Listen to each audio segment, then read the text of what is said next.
तो दोस्तों चंबल फर्टिलाइजर ने अपने क्वार्टर फोर के नंबर को डिस्क्लोज कर दिया है। तो चलिए देखते हैं क्या है क्वार्टर के अंदर। लेकिन उससे पहले बता दूं, कंपनी की ओर से डिविडेंड की भी अनाउंसमेंट की गई है। इस क्वार्टर में ₹5 के हिसाब से कंपनी आपको डिविडेंड देने जा रही है। चलिए नंबर देख लेते हैं, डाटा क्रॉस में है।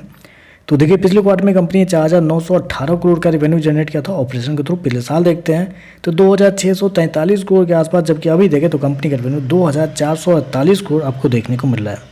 तो साल दर साल जाते हैं तो साल दर साल कंपनी के रेवेन्यू के अंदर लगभग 8% के आसपास की गिरावट आपको देखने को मिले। क्वार्टरली बेस पे जाते हैं तो एक बड़ी गिरावट है, लेकिन फर्टिलाइजर और केमिकल कंपनी है तो आपको क्वार्टरली बेस पे आपको जज नहीं करना है, क्योंकि इनका जो बिजनेस मॉडल जो होता है वो साइक्लिक होता है। इस वजह से आपको क्वार्टरली बेस पे जज नहीं करना है, आपको साल दर साल देखना है। और साल दर साल देखें तो कंपनी का रेवेन्यू गिरता हुआ देखने को मिला है। खर्चे की बात करते हैं, पिछले क्वार्टर में 4,230 करोड़ खर्च किए थे, पिछले साल 2,590 करोड़, जबकि अभी देखें तो कंपनी खर्चे 2,366 करोड़ आपको देखने को मिले। तो खर्चे देखें तो खर्चे कंट्रोल में देखने को मिल रहा है, लेकिन बेसिकली कंट्रोल किस लिए हुआ वो भी जान लीजिए। क्योंकि इन्वेंट्री के नाम पे इस क्वार्टर में कंपनी को बहुत ही शानदार फायदा हुआ है। 1,103 करोड़ का फायदा हुआ है कंपनी को इन्वेंट्री के नाम पे, जबकि पिछले साल कंपनी को 388 करोड़ का फायदा हुआ था। पिछले क्वार्टर में 600 करोड़ के आसपास का नुकसान हुआ था। तो इन्वेंट्री के नाम पे इस क्वार्टर में बहुत सारे पैसे बचाए हैं, उसकी वजह से कंपनी का एक्सपेंस आपको कंट्रोल में देखने को मिला है। अदरवाइज अगर आप सेम इन्वेंट्री अगर कर दे जितना पिछले साल था उतना इन्वेंट्री कर दे तो इस क्वार्टर में कंपनी घाटे में जाते हुए देखने को मिली, क्योंकि 700 करोड़ के आसपास का डिफरेंस यहीं पे आपको देखने को मिला है। याद रखिएगा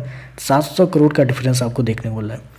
चलिए कंपनी का प्रॉफिट क्या निकलता है वो देखते हैं। तो देखिए पिछले क्वार्टर में 534 करोड़ का प्रॉफिट था, पिछले साल 96 करोड़, अभी देखें तो 130 करोड़ आपको देखने को मिला। तो ये प्रॉफिट बिल्कुल भी मतलब वो सही प्रॉफिट नहीं है, क्योंकि मैंने ऑलरेडी बताया 700 करोड़ के आसपास का डिफरेंस है। तो 700 करोड़ आप इसमें से घटा दे तो कितना बड़ा निगेटिव आपको देखने को मिल सकता है।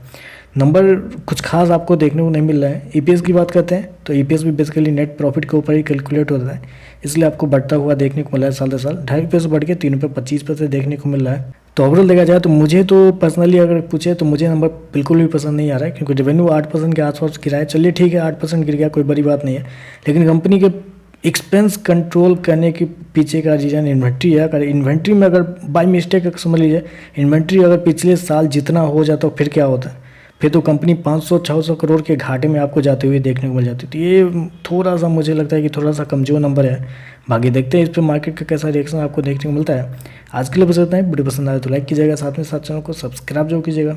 धन्यवाद।